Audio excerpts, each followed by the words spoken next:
My son-in-law smirked over my pot roast and said, "You'll rot broke and lonely as if my tiny apartment measured my worth." I felt the sting breathed once and set my fork down. Then I started a quiet paper trail that would outlast his swagger. The next moves were small and surgical, a brunch card with a harmless QR, a bank appointment, and a signature that placed my future where pressure couldn't reach it. He didn't know the night would come when a single line on a patron wall would stop his smile cold, and that's where our story really begins. Before I continue the story, please subscribe to the channel and leave a comment letting me know where you're watching from. I set the table the way I do when I need my hands to think. 2 plates, the ones with the hairline cracks I always hide under cloth napkins. My one bedroom smells like pot roast and rosemary, the kind of scent that forgives a small space. I smooth the tea towels, check the thrifted silverware twice, and set water to simmer for herbal tea. Rent is due next week, so I kept dessert. Simple sliced oranges and a square of chocolate. Maura texted me 5 minutes ago, "We're 5 out." I look at the tiny balcony at the folding chairs stacked there and tell myself this is enough. I line the hallway with fresh-dried lavender so the building's dust won't have the last word. Quiet Arlis, I tell myself. Feed them. Listen first. They arrive not as guests but as evaluators, shoulders angled like doorframes. Dylan pauses at the threshold, eyes flicking to the balcony. Nice view. Very presentable. Maura steps in with that practiced smile she keeps for client pitches and holidays. We do small talk traffic Cedar Pollen, a co-worker's dog, until he asks about Austin real estate, as if he's the weatherman. I point them to the cramped table. Dylan sits knees nearly touching the edge, and I catch his glance measuring square footage. Maura brushes a crumb that isn't there, and compliments the pot roast the way people compliment effort. Halfway through the green beans, Dylan grins at something on his phone and says almost kindly, "You know Arlis people who rent at your age usually just rot, broke and lonely." The fork is steady in my hand because it has learned things my heart is still learning. Maura laughs too quickly and reaches for his wrist, a gesture that means not now, but says nothing to me. I sip water. "Try the carrots," I say. My eyes drift to the shelf where a framed letter sits, a neat signature under a photograph from another life. It is only a glance, a fingertip press on a bruise, and then I steady the plate and pass the salt. I set my fork down, not my dignity. The table needs tidying. That is what I do. I fold the napkins' corners and refill water glasses, my pulse, finding its old metronome. Hospitality isn't the same as surrender. I remind myself, moving the bread basket closer to them and the sting farther from me. I ask Maura about the pitch she mentioned last week. She loosens a smile and talks about slides and timelines. Dylan chews like a judge. I let the air cool. Where I'm from, heat is for the kitchen, not the argument. The clock in the hallway ticks like a calm witness. I top off their tea and let the quiet put a cool hand on the table. We raise cups of mint tea instead of wine because I like waking up clear. Maura says cheers softly. Dylan taps his cup to mine like he's humoring a custom. I tell a light story about paying off my old Corolla years ago, how the last payment felt like a door unlocking on a breezy day. Dylan smiles without warmth. "Frugal by necessity," he says, as if thrift were a rash to be hidden. I let the steam gift my face a little privacy and change the subject to a local trail where bluebonnets might bloom early this year. The kettle hums on the back burner, a gentle chaperone. I make a mental note to send Maura the trail link tomorrow if tomorrow feels steady. At the door, goodbyes stack up like umbrellas damp. Maura hugs me with one shoulder. I take what is offered and do not chase what isn't. Dylan's gaze does another sweep a realtor's habit without a license, and he says they'll host next time more room to breathe. I nod because oxygen isn't only square footage. The hallway swallows their steps. The elevator answers. Inside, the kettle clicks off. The quiet returns my name to me like a found button. I clear the plates, slowly listening to the building's evening sounds. The neighbors laugh, a child negotiating bath time, someone rolling a suitcase down the corridor. Life goes on, patient and ordinary. I breathe with it. My phone buzzes against the counter. A banner slides in. 2FA alert, unrecognized device, downtown Austin. I freeze. Then I don't. I open the authentication app, check my device list, check again.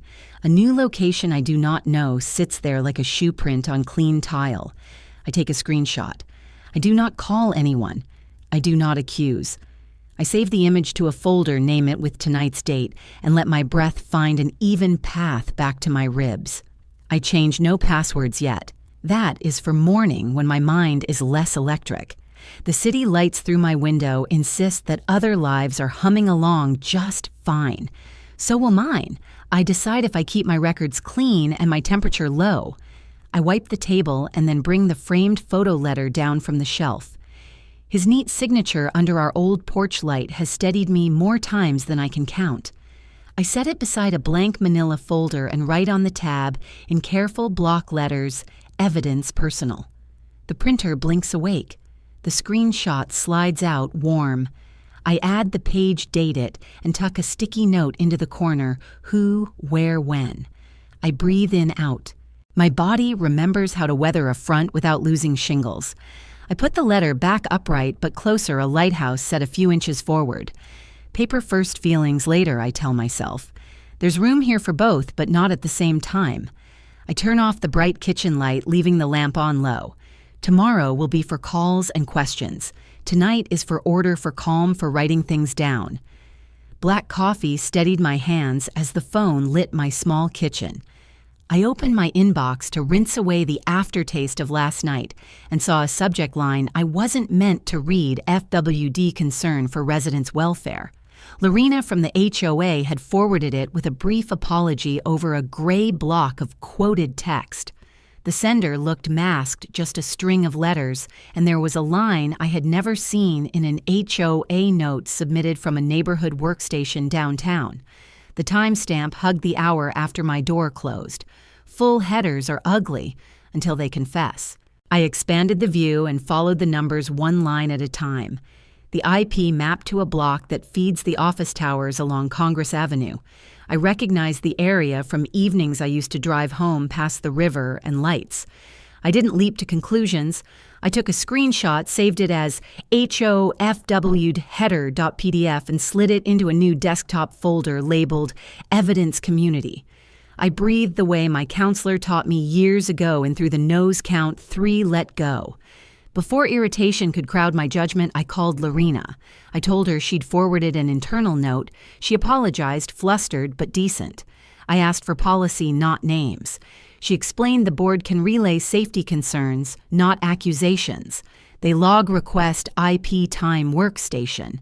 If needed, they schedule mediation so neighbors can clear the air. At my request, she agreed to retain the submission and the access logs. We ended friendly. I wasn't hunting for a culprit. I was building a record. Last night, after the hallway went quiet, I opened the small safe in my closet. The motion light clicked on. Inside were the binders I pretend not to own: dividends, muni bonds, a REIT packet, the rental deed for the duplex. I rarely mention insurance riders, signed and countersigned. I sat on the rug and made new tabs: income, real property beneficiaries. On a red tab, I wrote no contest. It wasn't revenge I wanted. It was order. I closed the safe and slept with the quiet weight of decisions beside me. By mid-morning, I dialed Chandra's office. "It's Arlis," I said. "I'd like a branch appointment this week. Nothing dramatic, just a consolidated statement from my files with sensitive lines grayed." "Thursday at 10, she said when she came on the line. "I'll also add a compliance note: third-party pressure suspected." "That tells our team to respond with you, not around you. That will let me sleep," I said. "You've done the hard part," she said. "You're writing things down." So I wrote things down. I created a second desktop folder, Evidence Personal, and dropped in last night's 2-factor alert alongside the HOA header. I printed each item and date stamped the bottom right the ink, making a small rectangle like a door I could close. I clipped the stack behind the red tab and listened to the staplers click, the surest sound. I know that something will not slip. The kettle clicked off. I poured hot water over a tea bag and watched the steam braid the morning air. Planning has always been easier for me when it looks like hospitality. I opened a simple design program and built a brunch card, white cardstock, clean serif font, nothing that shouted. Saturday, 11 a.m., coffee and cinnamon rolls, RSVP via QR. The QR linked to a plain open house page under the manager-managed LLC I use for the rental. My name sits there on the filing, dull and honest. The page asked only for a name and a yes or no, and it tracked visits. I placed an order with the print shop for pickup tomorrow. I walked my apartment and cleared surfaces until they reflected the day back at me. The dining table took a shine. The framed photo letter, my steady thing, came off the shelf and onto the table where I could see it while I worked. I packed the binders into a tote, added a legal pad, and laid 2 outfits on the bed, one for the bank visit, one for Saturday's polite experiment. No speeches, no traps, just a room, some coffee, and a list. Before noon, an email from Lorena chimed, "Pair your request, original submission, and logs retained. Let me know if you want to reserve the community room for mediation." I thanked her and didn't reserve a thing. You don't fix smoke by waving at it. You find the draft and close the window. Afternoon light came in flat through the balcony glass. I photographed the manila folders and printed the photos to paper to prove I keep paper. I wrote a line on the legal pad where I couldn't miss it, paper first, feelings later. Then I set my phone face down and listened to the apartment breathe. The clock on the stove ticked, a delivery truck sighed on the street. The building settled with a sound like an old book opening. I stood, slid the folders into my tote, and felt the weight as a kind of spine. When the alarm for the print shop chimed, I silenced it and set one for tomorrow morning. Tonight I would make cinnamon roll dough and let it rise in the coldest corner of the fridge. Tomorrow I would pick up cards that looked like kindness and acted like a mirror.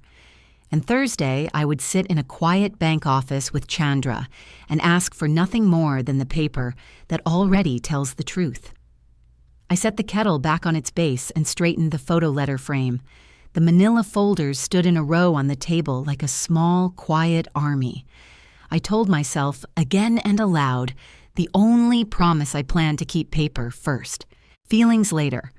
Then I turned out the kitchen light and left the folders where I could see them from the hall, the tabs bright as flags I didn't need to wave. The print shop on Burnett smelled like warm toner. The clerk slid a fresh stack across the counter and the rotary cutter thudded in steady strokes, clean edges landing like small decisions. I scanned one card with my phone. The QR leapt to the RSVP page I'd built the night before, plain polite and boring enough to be trusted. I paid cash, tucked the receipt into my wallet, and counted the invitations enough for a few neighbors, and one addressed to Maura and Dylan so it would... At home, I wrote names by hand, careful block letters that wouldn't announce a mood.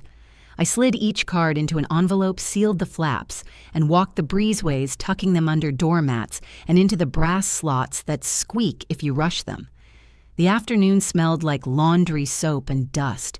Every time a neighbor scanned my phone, chimed softly and added a line to the RSVP list, yes, yes, maybe. I let the sound become a metronome. Late in the day, a new ping arrived with a familiar timestamp. Saturday Maple Oaks wore sunshine like a sales tactic. Lacey met me at the door with a clipboard and a smile you could set your watch by. We walked the rooms together, the staged living area, the spotless kitchen, the hallway that made everything seem longer and more expensive. "I'm just the neighbor serving cinnamon rolls," I said. "You handle the house talk. Happy to," she said, flipping forms to show me where things live. I asked for a sample owner occupancy affidavit. She slid one from the back of the stack. "Standard issue," she said. "People forget primary residence actually means primary." I nodded and the paper made a soft, useful sound under my hand. By 11, the coffee smelled like invitation. 2 couples from my building arrived first, touching surfaces the way buyers do even when they're just being neighborly. I poured lemonade, sliced the rolls, and kept my voice low and pleasant. When Maura and Dylan stepped through the door at 11:15, he paused to take in the square footage with an appraising look you could hear. Maura praised the light on the quartz. "It's nice, Mom," she said like the idea had surprised her. I smiled the way you I did not tour them. I greeted them the way you greet people at your own table, eyes, name, equal ground, and then I let them drift. Dellin stood by the television with his phone out, tracing the air with the camera, as if he could measure a future into place. Neighbors chatted. Lacey answered a question about the HOA pool hours. I refreshed the pastry plate and kept the room calm. Thin ice never announces itself as danger. It sings, and you keep your weight centered so you can hear the pitch change. A screen blinked alive. The television chimed and accepted a signal none of us had requested. Across the wall, an iPhone's AirPlay menu spread open like a hand caught mid-grab. A tidy stack of folders listed in simple type. One read, Nursery, Hours. Another, under it, Ma's Room Small. A neighbor's whisper scraped the room. Lacey's smile paused a beat. Dellen's thumb flew. The screen blinked black again, but the silence had already done the math. I took a slow breath and looked at Lacey. She met my eye. At the kitchen island, Lacey laid the owner-occupancy affidavit beside the glossy brochures. For anyone who's serious, she said to the room voice like a bank vault. The builder requires this before any contract. It affirms primary residence limits unrelated occupants according to policy and acknowledges enforcement. She tapped the signature block. Standard language, but it matters. Oh, Maura said softly, as if she'd discovered the price tag inside a gift. Dellin studied the page and kept his jaw still. I asked Lacey for a copy for my files, and she made one on the little office printer tucked behind a door. I thanked her for clarifying the way you thank a lifeguard for pointing to the depth marker you already knew was there. No one needed a speech. Optics finish what words inflate.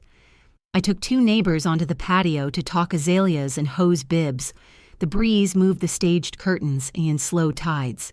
Through the glass, I watched Dellin try a small rewrite. Just planning ahead, you know, for someday, and Maura smile in the thin way people do when a script phrase. I excused myself to refill lemonade, set a cinnamon roll on a plate for the couple by the stairs, and returned a brochure to its exact square on the island. The room rests. When noon came, the air thinned in polite currents. Hands were shaken, plates stacked, the last cup of coffee poured. Maura hugged me quickly, her cheek cool and brief.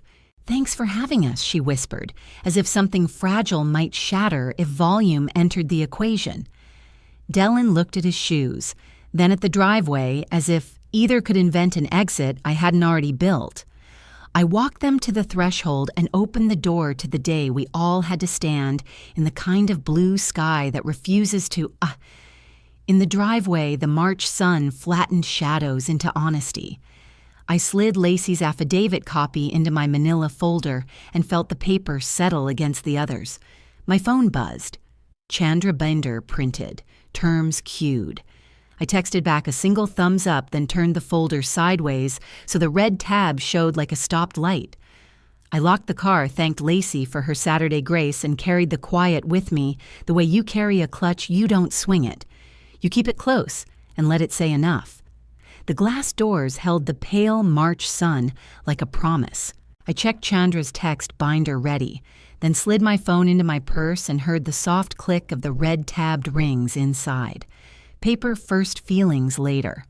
My shoes made a steady sound on the tile as I crossed the lobby. I did not rehearse speeches.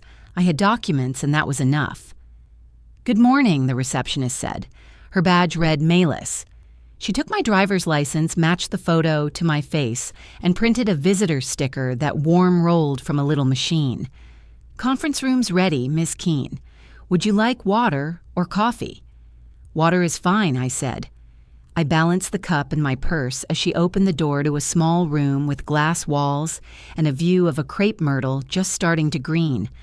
Chandra stood when I entered. We didn't hug.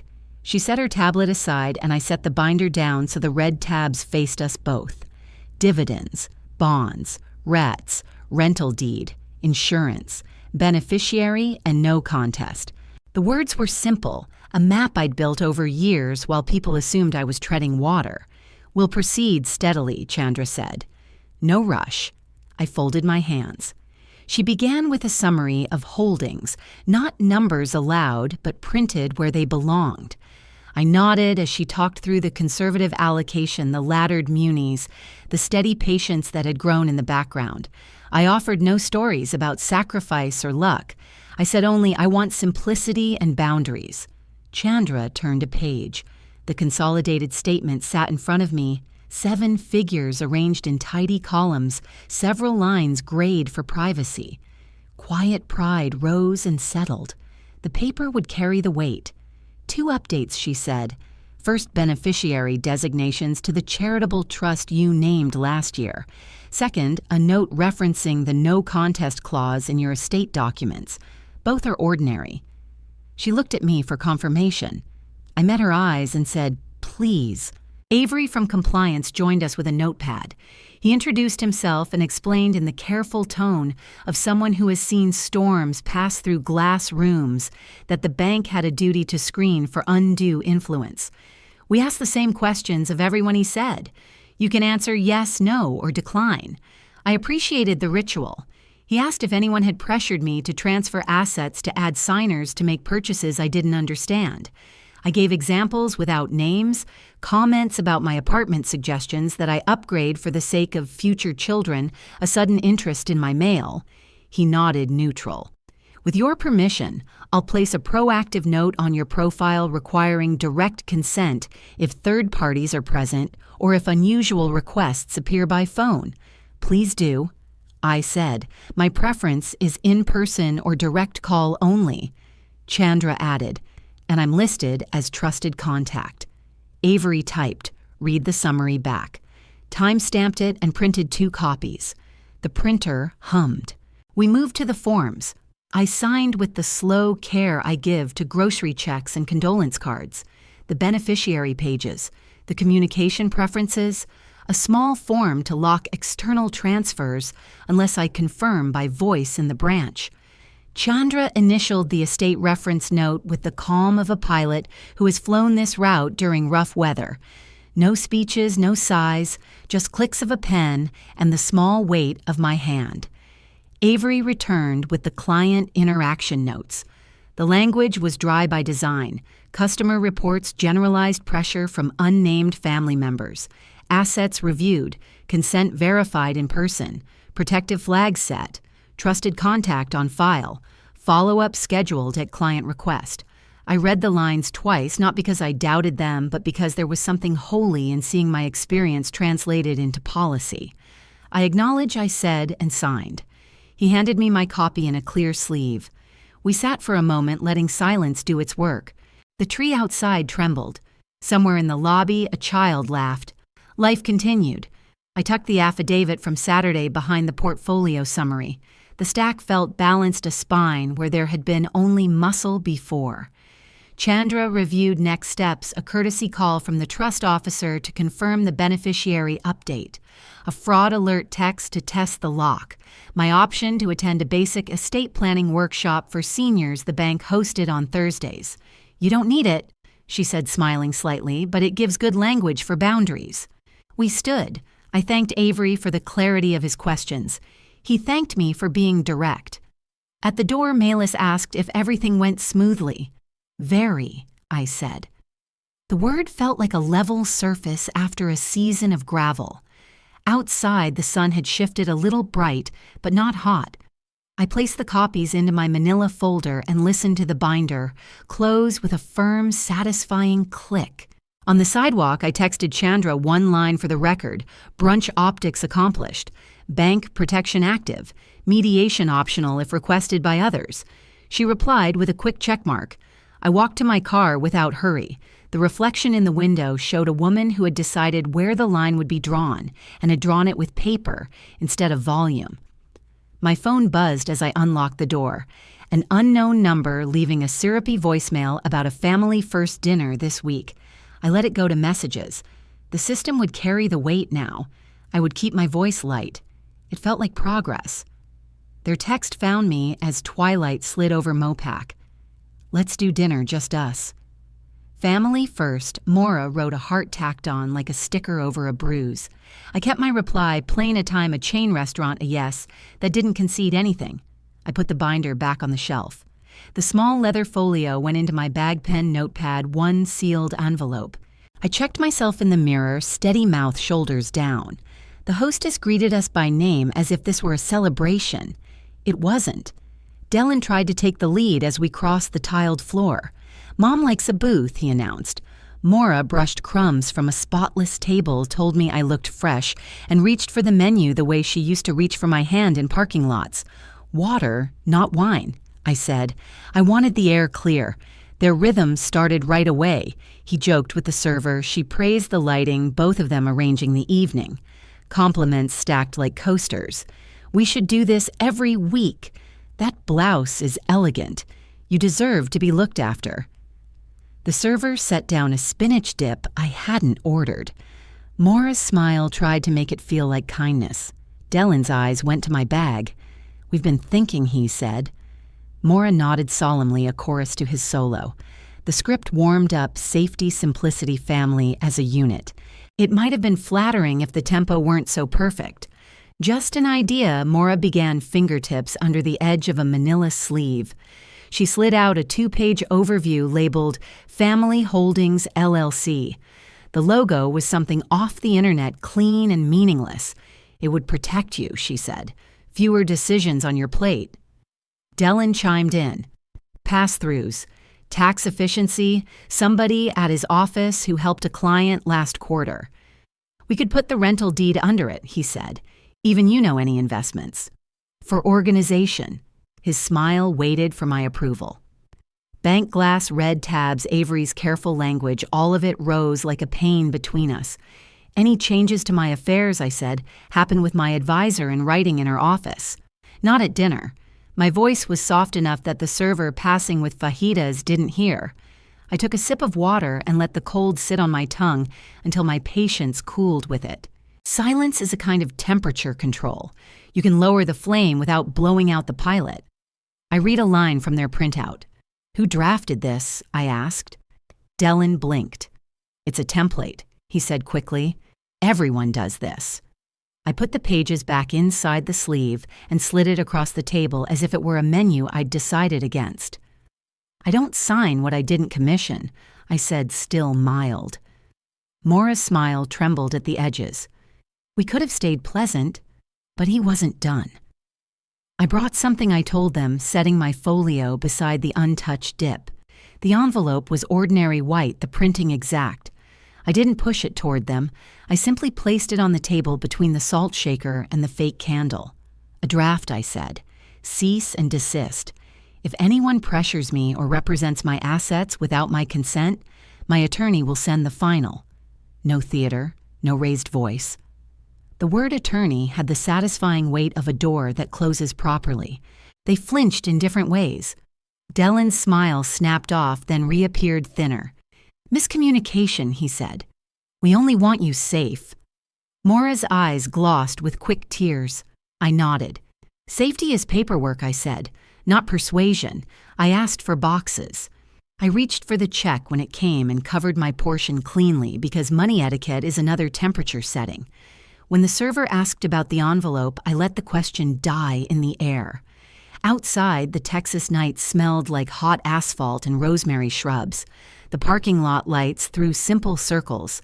I hugged my daughter, brief and soft, the way you hold someone you love, while you also hold your own spine. "We'll talk when everything is in writing and scheduled through counsel," I said to both of them. It wasn't a threat, it was a rule. I opened my car, set the folio on the passenger seat, and watched them through the glass as they drifted back inside. Through the window, I saw the server gesture toward the envelope. Neither of them touched it at first. That pause told me more than any speech.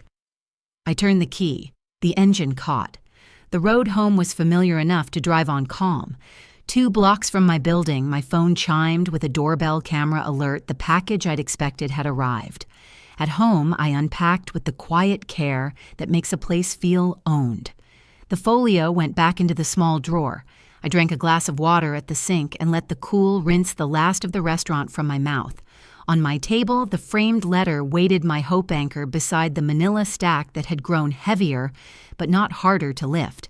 I set a clean sticky note: Tuesday call HOA, Wednesday confirm bank updates, Thursday review trust draft.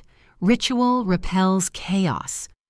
Before bed, I opened my notebook and wrote one sentence to steady the perimeter: I will not sign at tables where I'm being managed.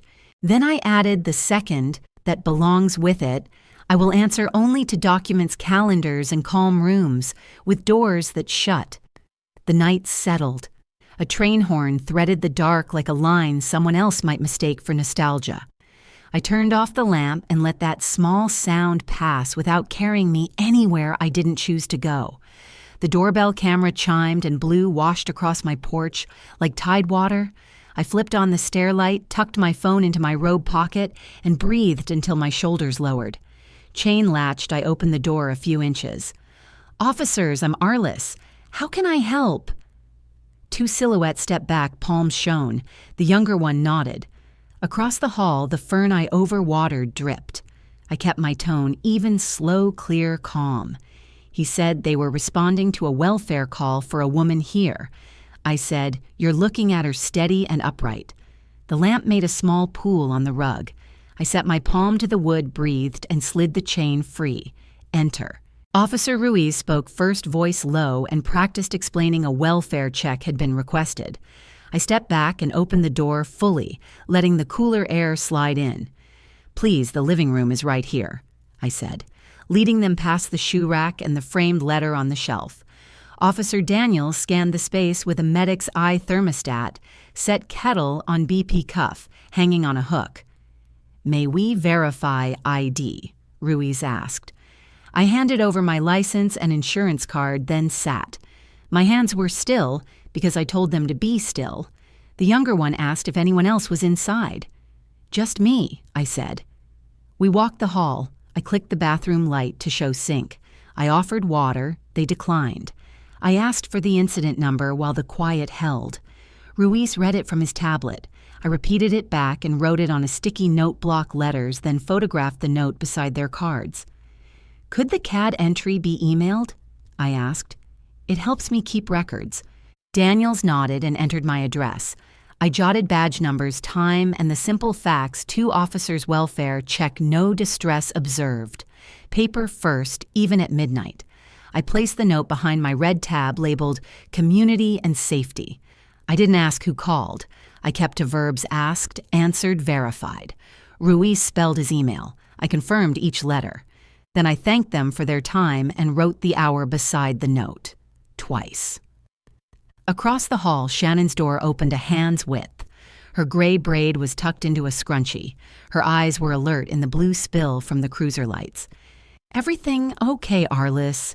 she asked, voice firm as any triage nurse. "Yes, ma'am," I said. "They're doing a welfare check." She stepped into the threshold and waved. I saw her watering plants at 8. Steady gait, clear conversation. The officers wrote while she spoke. She gave her name and credentials: retired RN, former unit charge. She tipped her chin toward my slippers. "No stumble, no slur, no confusion," she said. Ruiz nodded and clicked his pen. Daniels checked my wall calendar against their shift log. He marked the time. "Thank you, noted." Inside her doorway, Shannon pulled a spiral notepad from the drawer where menus and warranties live. She printed the date and time at the top, then in neat caps wrote what she had seen. I was oriented, calm, and speaking clearly. No apparent distress. She signed with her full name, RN Rhett, and jotted a phone number. I photographed the page from my file and slid the original into a clear sleeve she kept from her clinic days. She read it once and asked if anything was missing. "Only what you directly observed," I said. The cruiser lights faded. The warm kitchen bulb took over. She dated the bottom again. I wrote "received" on a sticky and pressed it to the sleeve. Then we both exhaled. Soft. When the door shut and the hallway went quiet, I set the officer cards the incident number and Shannon's signed note on my table in a small, precise fan. The kettle ticked as it cooled. I poured hot water over a tea bag and watched the color climb the cup. Fatigue tried to take me by the shoulders. I let it pass over and kept moving. I recorded a short voice memo fax, only times, only no speculation. I slid each paper into the red tab sleeve labeled Community and Safety. Then I wrote a line on an index card and taped it inside the cover. If concerned, call me directly. Don't use police as a message. The line steadied me. Order before bed. Morning light flattened the drama into facts. I opened my laptop and drafted an email to Lorena at the HOA. Subject line: Incident number and record preservation request. In the body, I listed the APD number, the officers' names, and the times. I asked that the original welfare request access logs and any IP metadata be preserved and attached to our pending mediation file. I attached photos of the officer cards and Shannon's signed note. I kept the language neutral. I thanked her for scheduling and asked for the policy on third-party welfare checks.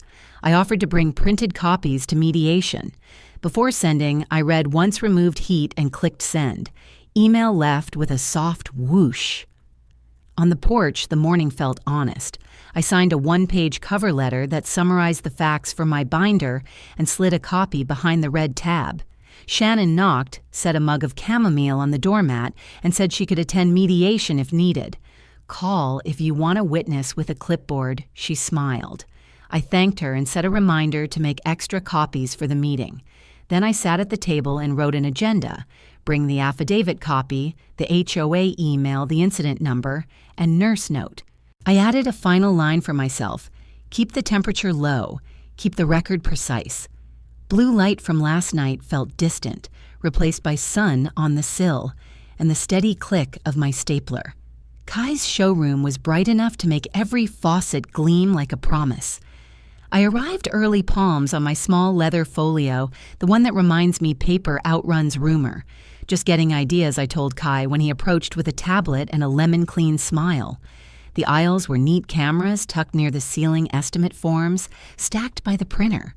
Ordinary is where tidy truths like to sit. Maura and Dylan came a few minutes later, moving like a couple who had practiced an entrance. Maura brushed my shoulder. "This is nice, Mom," she said, touring a future that didn't belong to her.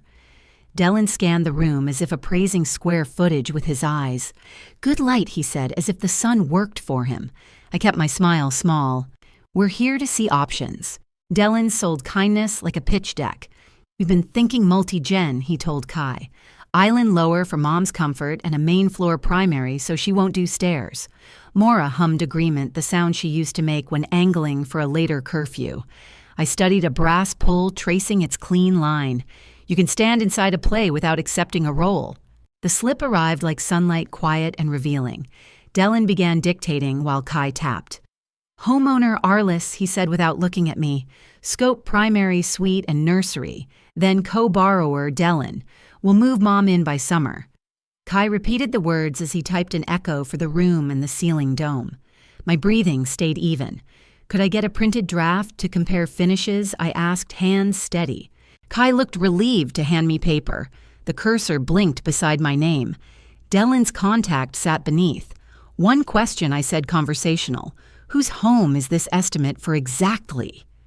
Kai read the screen. "Primary residence Arlis. Contact Dylan.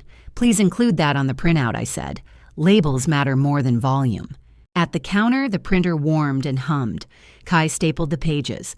Date and time lived in the corner like a polite clock. The manager, Reese, passed by with a clipboard. "Do you keep recordings for the floor?" I asked, as if I'd lost an umbrella. 30 days, he said, pointing to a dome near the lighting display. "Angles cover the island and the desk." I thanked him and slid the draft into my folio. They felt the door closing and tried to wedge their hands into the jam. "We'll handle payments," Dylan said lightly, generosity standing in for geography. "It's just planning," Maura added. "We want you comfortable?" "Good plans begin with correct names," I said. It landed the way a level settles quiet, decisive. I told Kai I had another appointment and would email questions. I did not rush. Panic is noisy. Authority is paced. In the car, air conditioning smoothed the heat. My phone chimed. Lorena's email sat on top: mediation Thursday 3 p.m. An ICS file waited for my thumb. Agenda lines read, welfare call process and use of member information. I tapped, accept then notes incident number from the midnight visit. Showroom draft with misattributed homeowner co-borrower language. The calendar block looked inevitable, like a bridge you can see from blocks away. Back home, I fed the estimate through my scanner and watched the bar of light crawl under my name. I saved it as showroomdraft.pdf date embedded, so memory didn't have to labor. Then I wrote one paragraph, while details were still clean: who said what, who repeated it, where the camera sat, and exactly how the printout labeled me. Facts speak best when you don't crowd them. The red-tabbed section of my binder opened with soft resistance. Behind community and safety, I placed the draft in my summary, then a sticky with CCTV 30 days Reese. Pens went into the side pocket. A notepad waited for mediation. I poured water, not wine, and stood by the window while late light burned off the afternoon. My reflection looked like a woman who had learned to let paper carry weight other people try to place on her shoulders. I texted Kai a brief thank you and confirmed the emailed PDF matched the hard copy. He sent it again, belt and suspenders. Across the hall, Shannon's grocery bags rustled. We traded neighbor talk weather, parking the elevator's quiet hour. I didn't mention the estimate. She didn't ask why my posture looked like someone balancing on a beam. We are both old enough to know when a person is keeping her center. Before bed, I laid 2 pens in parallel like rails and set the folio atop my purse. I checked the calendar invite again and added a reminder: bring copies, speak slowly, let silence work. I do not need speeches. I need timestamps, names, and the simple courtesy of correct lines on a page. When the hallway light clicked off, the apartment settled around me, small, sufficient mine. I slept. In the morning, I would walk into a conference room that smelled like copier toner, and the first item on the agenda would be a midnight call that hadn't been about my welfare at all. Between now and then, I would keep the temperature low and the record precise. That is how a woman in her late 60s makes room for the truth. She clears a place for it and lets it sit where anyone can see. I set out the clothes I would wear: navy slacks, a pale blouse that doesn't rattle in the AC low heels that announce nothing. I tucked a granola bar into my purse and a pack of tissues. Logistics beat speeches. Paper-ready breath, even I turned off the lamp. Rest easy. The conference room smelled like toner and carpet glue.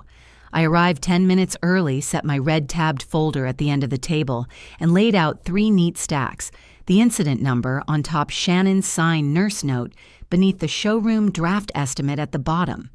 Lorena, the mediator, thanked me for being early and slid a glass of water within reach. I chose the chair with my back to the wall and the doorway in view. Paper first, feelings later. I kept my phone face down and my pen uncapped. The clock blinked to the hour and I let my shoulders drop into readiness. Maura and Dylan entered together, carrying a breeze of cologne and tension. Lorena reviewed ground rules in a steady tone. 1 person speaks at a time. We stick to the agenda, welfare call process, and use of member information, and we keep our voices respectful. I nodded. Maura nodded. Dylan folded his arms. I stated my opening in 3 lines. A welfare check occurred. I cooperated fully. I request that future concerns be handled directly, not by proxy. I slid the incident number forward. The click of a pen punctuated the quiet. Lorena dimmed the lights a notch and shared her screen. The email thread appeared with headers, expanded sections black to protect private data. She highlighted the network, a downtown co-working subnet used by several firms, including the name printed on Dylan's business card. Timestamps matched the minute my doorbell camera lit blue. The sender field is anonymized, but the network block is identifiable, she said. If necessary, we can request internal logs from the facility. I date-stamped my copy and kept my face neutral. I did not look left or right. The slip came the way slips do, fast on a breath of impatience. Look, Dylan said, leaning in her assets, work better in our hands. We can manage it, consolidate it. Keep her from making mistakes. Lorena lifted a finger, not to scold, but to mark the moment. That statement is on the record, she said and typed. Maura tried to wrap it in the word safety. I asked one sentence in return level and plain. Did you author the welfare email? Silence held. Lorena entered no answer into the notes and moved us on. I placed the showroom paper on the table. Lorena read the header aloud. Homeowner Arlis, contact Dellen. She looked up. Did you authorize this? No, I answered. She wrote unauthorized representation, added CCTV retention 30 days, and asked me to email the PDF for file. I provided the file name and the timestamp. The lights gave everything equal brightness. I took a sip of water and let the paper carry the weight my voice did not need to carry. Lorena printed a letter on HOA letterhead, the language careful and even. She read it into the minutes as she slid copies across the table. The caution instructed Maura and Dellen not to misrepresent my residency, not to initiate welfare calls absent immediate danger, and warned that further incidents would escalate to fines or a hearing. This is a caution, not a censure, she said. Sign for receipt only. They signed the line for receipt pens, clicking too hard. I initialed the copy handed to me and asked that a PDF be posted to the portal. Lorena nodded and said the file would be uploaded within the hour. I stepped around the opening to gloat. I gathered my papers, squared the corners, and thanked Lorena for the order in the room. To Maura, I said, please communicate in writing only. To Dellen, I said, do not act in my name. No thunder, only weather. He started to speak and then didn't. Maura's lips pressed thin. I stood slowly so the chair legs would not scrape, and I left first. In the hallway, my legs felt strong under me. The elevator mirrored my face, steady and awake. At home, dusk folded into the windows like a calm hand. I scanned the caution into a file named HOA mediation.pdf, attached my brief summary, and filed both behind the red tab. I forwarded the headers and the showroom draft to Lorena as requested, then texted Chandra, outcome documented, ready for next step. While the kettle warmed, I wrote a paragraph about the sound of the room when the sentence landed. Her assets work better in our hands, and how the air shifted to record. The words now belonged to the minutes where time would keep them honest. I rinsed my cup and placed it upside down to dry. Paper first had brought me here. Feelings could take their time catching up. The apartment hummed with evening noises, a fork against a plate, a car under the oaks, the hallway compressor. Sighing. I checked the portal and saw the caution already uploaded, stamped with time and file number. I saved a second copy and printed one. The printer spat the page with a workman's rhythm and the sound settled my chest. I stepped onto the porch for the last light. Cars hissed along the boulevard and somewhere a dog barked twice. I thought of the nurse across the hall, how she measured words for truth. I thought of the sentence that changed the temperature of a room, her assets work better in our hands. The words belonged to the minutes, now not to me. That was enough for this evening. I tapped the folder spine and let the night come without argument. I had chosen the temperature. The system could carry the weight. Inside the kettle clicked off a small metronome for the patience I meant to keep. Tomorrow would bring numbers and names again, but tonight belonged to order and breath. Valet lines flowed like a quiet river at the curb. I stepped out, thanked the young man in the black vest, and felt carpet give under my heels as the art center doors opened. The lobby smelled of citrus polish and lilies.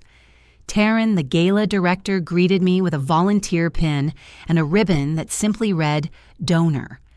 I asked for a seat near stage left, close enough to see far enough to think.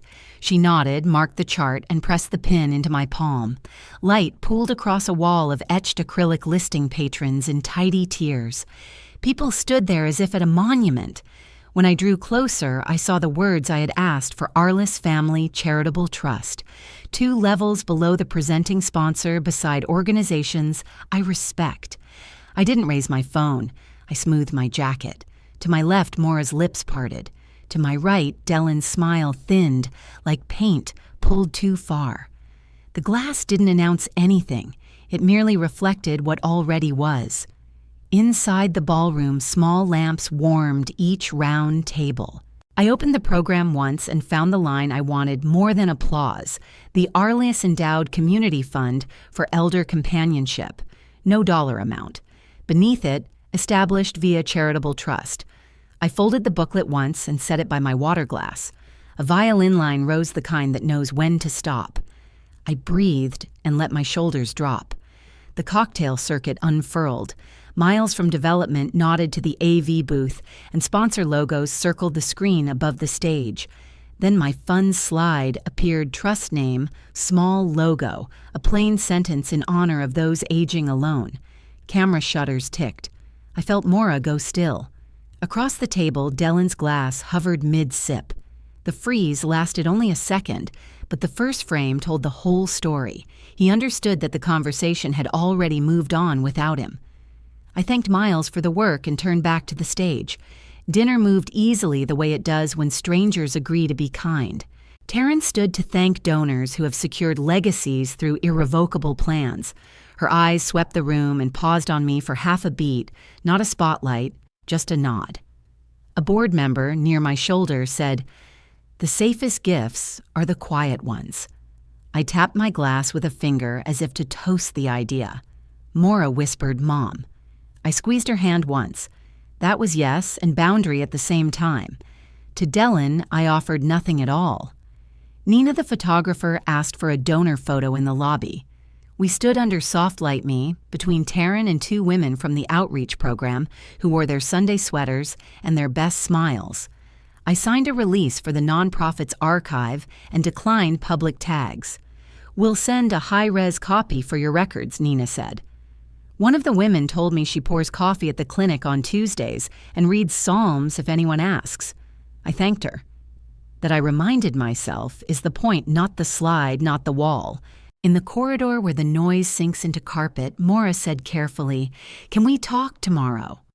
In writing first, I answered, because that is how people keep faith with themselves.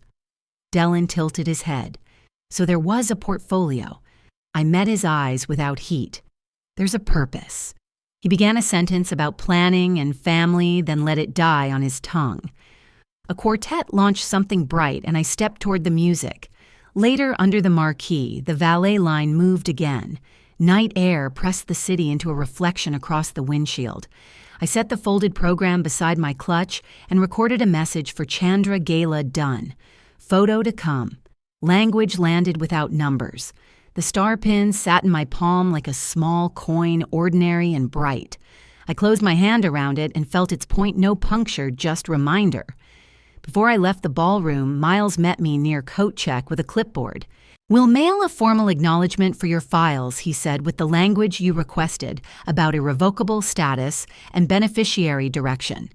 I thanked him for keeping the emphasis on service hours instead of numbers. "That's where the story belongs," I said. "On the faces, not the totals." He nodded. Behind him, a volunteer arranged centerpieces for pickup, sending flowers into small kitchens across town. Maura drifted over, hands clasped the way she did as a girl before a recital. I didn't know she murmured. It wasn't an apology. It wasn't a claim. It was a small sentence feeling for a rail in the dark. "Now you do," I said, not unkindly. "Let's use that to be better to each other." Dellen hung back, pretending to help a volunteer collect programs.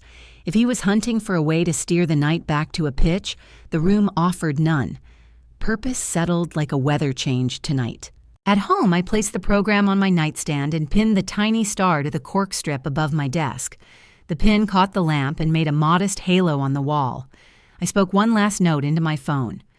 "Tomorrow email first. Keep the tone kind. Keep the paper clean."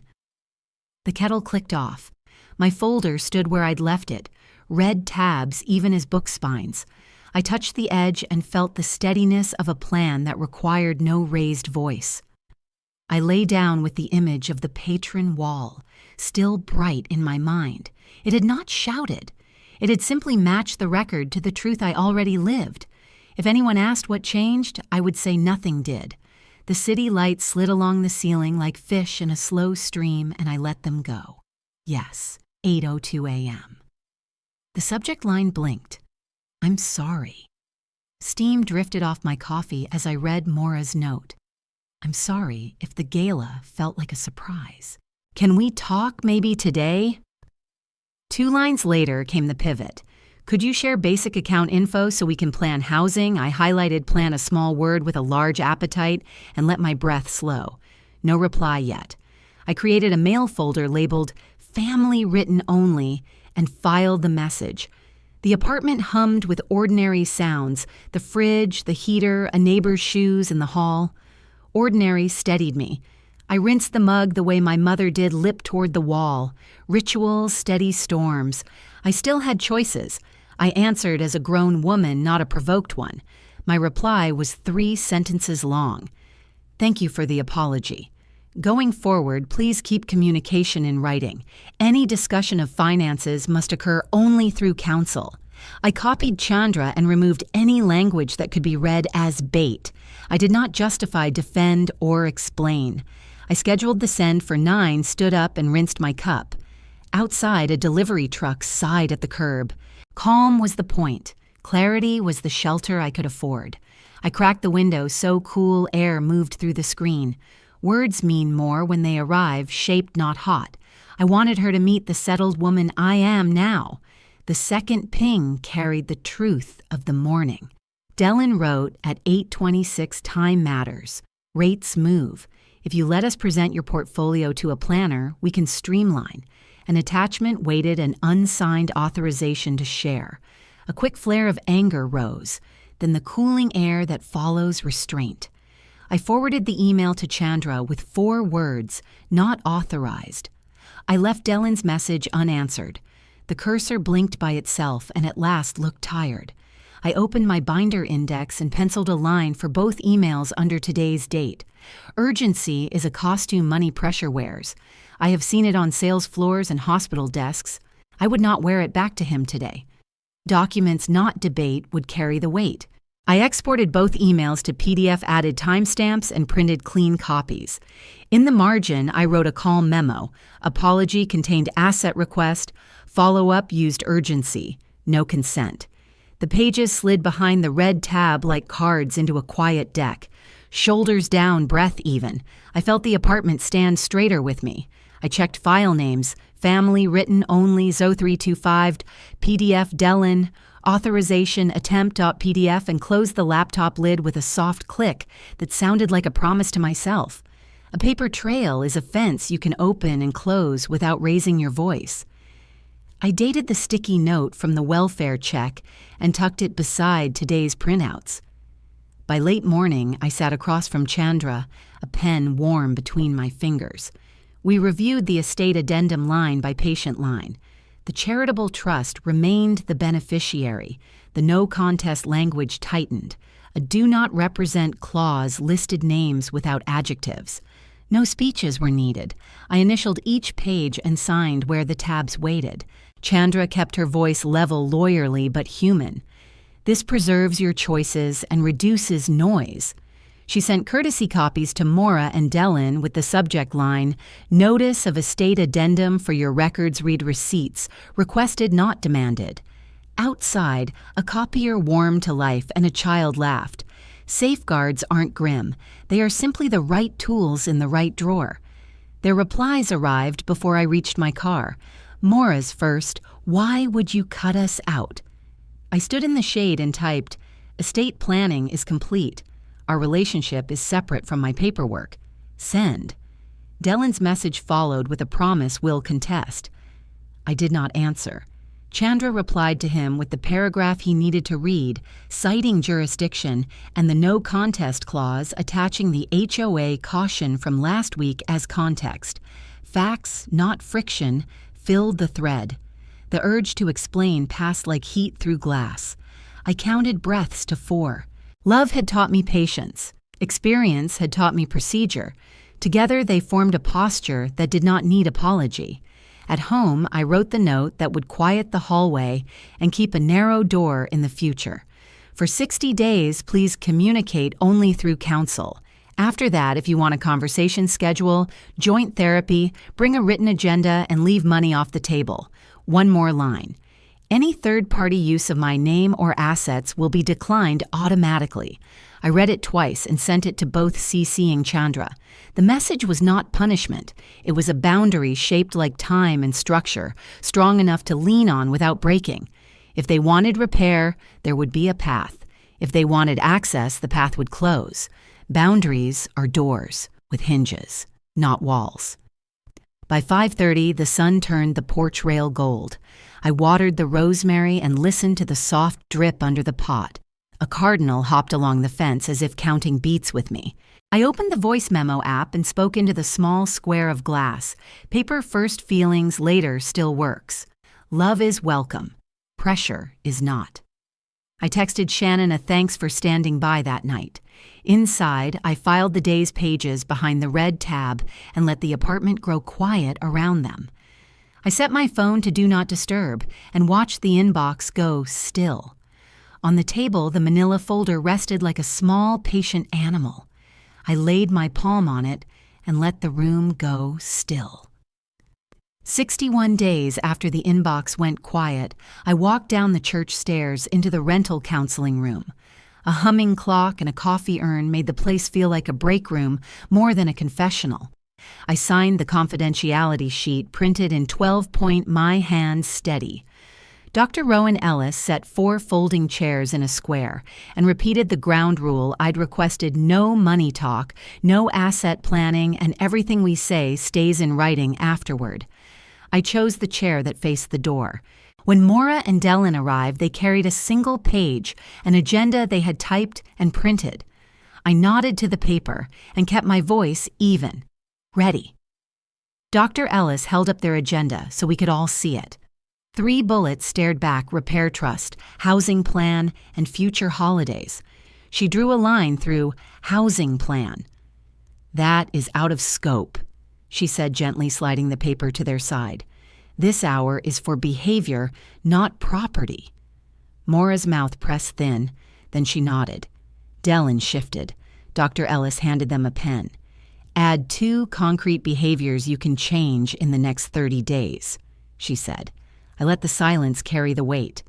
Maura wrote first, no third-party calls. Monthly check-in email with no money topics.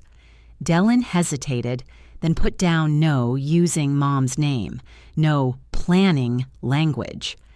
I exhaled through my nose, small, private. Dylan cleared his throat.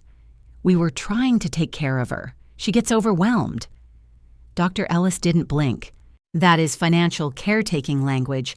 It often masks control. She wrote on the whiteboard. What did Arlis ask for? I folded my hands. Respect in writing, I said. She underlined respect, then added no asset talk here. Maura watched the floor tiles. When you love someone, Dr. Ellis said, you don't replace their signature with your strategy. Dylan's jaw worked. We thought consolidating would keep things safe.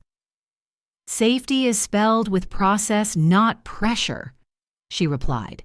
She asked him to quote one sentence that sounded like pressure. Rates move. If you let us present your portfolio, he said. Dr. Ellis nodded. Retire that sentence. I felt an ache loosen under my ribs. Dr. Ellis invited Maura to speak without defending. Maura's fingers worried the edge of the agenda until a little curl of paper lifted. I laughed at your apartment, she said. I called the police. I was wrong. I'm sorry. She didn't add a because. The room held still long enough for the words to land. Heat pricked my eyes. I blinked it back and kept my breath even. Thank you for saying it out loud, I answered. Dylan shifted, but Dr. Ellis lifted a hand and kept the air clear. Accountability is not a prelude to requests, she said.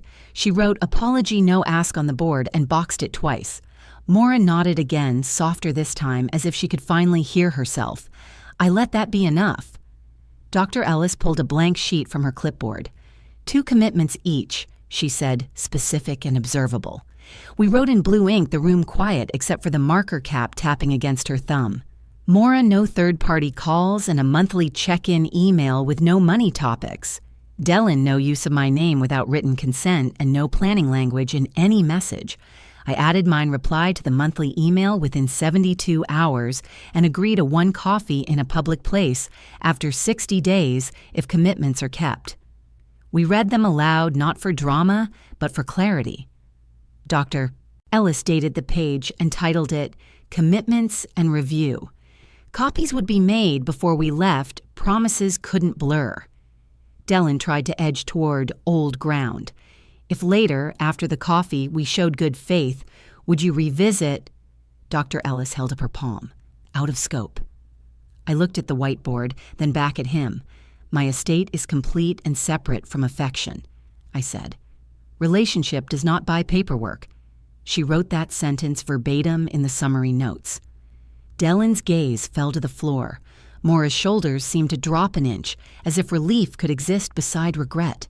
I kept my breathing, even my hands open on my knees, and let the rule stand between us like a low fence that saves ankles and tempers alike.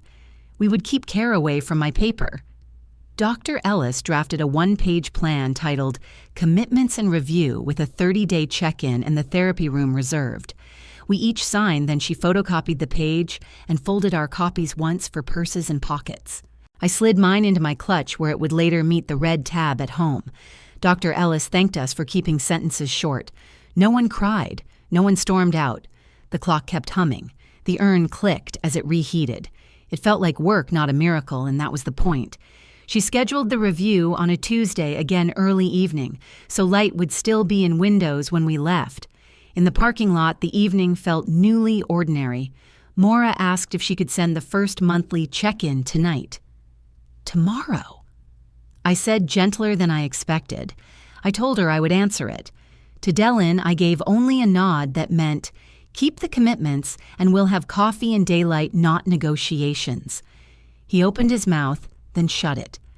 At home, I scanned the signed page, logged it behind family written only, and set the kettle on low. Tea steam curled around the porch light. I recorded a short memo, no victors, some honesty, enough. Then I listened to the street for a minute and let the night hold. I texted Shannon thanks, filed the copy behind the red tab, and let the porch go quiet. Greta called while the afternoon sun squared itself on my rug. Arlis' quick heads-up board met at lunch. I'm emailing you the minutes. A chime followed her voice. I opened the PDF agenda vote, the language I'd waited for without watching the clock. Misuse of welfare resources and misrepresentation violation, fine $750. A 6-month notice next incident triggers a hearing.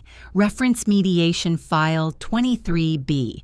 I thanked Greta promise to keep Porch Talk neighborly, not political, and printed 2 copies for my binder. I hole-punched the pages and pressed the metal rings shut. I read the minutes again, this time as if someone else were me. One paragraph mattered. Community member shall refrain from initiating third-party welfare checks absent immediate danger. Prior caution noted. Further contact to be in writing. I highlighted the sentence exhaled through my nose and felt the room change by 1 quiet degree. Not joy, not spite, just air returning to its work. I set the print flat on the table until the paper cooled and lay perfectly still. 10 minutes later, another chime. An email to HOA CC to me. Acknowledged. No defenses, no paragraph about intentions. Just Dellen's initial under his name, as if he'd shrunk on purpose. I forwarded the thread to my binder address with the subject line, Receipt No Contest, then texted Dr. Ellis to confirm our 30-day check-in stayed on the calendar. She replied with the room number and a smile made of punctuation. My kettle clicked off. I poured water over a bag of lemon ginger and let the paper tag float until it sank. The next morning, Mora kept her commitment. We met at the little cafe that sells cinnamon twists for $1 if you ask before 10. She came alone, no folders, no ring of keys clattering like announcements. She handed me a rosemary start in a clay cup. For your porch, she said. I'm learning to bring something other than ideas. We stuck to the plan, 3 sentences each. No money. Hers. I'm sorry. I want to do better. I'll email on the first Sunday. Mine. Thank you. I'll reply within 72 hours. We did not fill the silence. We let it hold us up. By afternoon, I met Miles at my porch rail. He carried a one-page memorandum of understanding on nonprofit letterhead. Neighbor's Hour. It read tea transport vouchers, one visiting nurse each month. Funded by your endowment, he said, but this is about chairs and names. The line pleased me. Money can be loud, but chairs and names are what people remember. I signed. He signed. We picked Saturday at 4. I texted Greta Bring, only your laugh. She replied with a string of kettle emojis that made me laugh out loud in my quiet kitchen. When I got back upstairs, a plain envelope waited under my door. Inside, a copy of the fine receipt from HOA and a small cashier's check stub, paid in full. On a separate slip in careful block letters, I recognized from holiday tags Dellin had written, "I'm sorry for what I did. No ask, no if." I photographed the note from my file, then slid the paper, not the stub between pages of a book of porch essays that smells like rain when it opens. I left the envelope on the counter to remind myself that consequences can be quiet and still count. Saturday came warm and windy. I set out 6 folding chairs and the rosemary pot Maura had brought. The first to arrive was Mr. Salazar from 2 buildings over. He used to drive a city bus and still knows the corner where every shade lives at 4 p.m. Mrs. Keene followed, tucking a transit map into her purse like a promise. Greta showed up with butter cookies. Maura poured lemon tea and kept her sentences small. I said little, mostly names and the kind of questions that leave room. The sparrows lined the fence like notes on a staff. We talked about bus passes and church thrift stores and the way the creek smells before rain. Mr. Salazar described a route he misses because the driver sang birthdays over the intercom. Mrs. Keene admitted she had not ridden alone in years. Greta offered to walk to the stop with her next week. I wrote 2 first names on a sticky note and stuck it to the underside of the table, a secret roster of who showed up when the porch light came on. No speeches, no announcements, just chairs and names exactly as promised to myself when this began. As dusk softened the brick, I checked the stack inside my red tab board minutes fine receipt, the little apology, our therapy commitments, the porch MOU. In the quiet math of my life, this was the right sum. Boundaries kept love offered paperwork. Finished. I recorded a final voice memo for myself because the habit has become a kindness. You are not rotting, I told the woman with my voice. You're rooted. Keep the porch light on. I tucked the phone away and listened to the evening settle like a quilt being pulled up after a long day. I thought of the patron wall, the officer cards, the nurse's tidy note, all the quiet proofs that let my voice stay soft, like correctness, not triumph. I stood at the threshold, a long breath, listening to the chairs knock softly in the breeze. The seniors waved from the sidewalk. Greta called, "See you next week." Maura squeezed my hand without tugging. Somewhere down the block, a wind chime said what none of us needed to. I looked toward the little camera in my mind, the one I imagine when I think of people watching from kitchen tables and recliners. Where are you watching from and who is on your porch? I'm Arlis. If this story gave you anything, let it be this.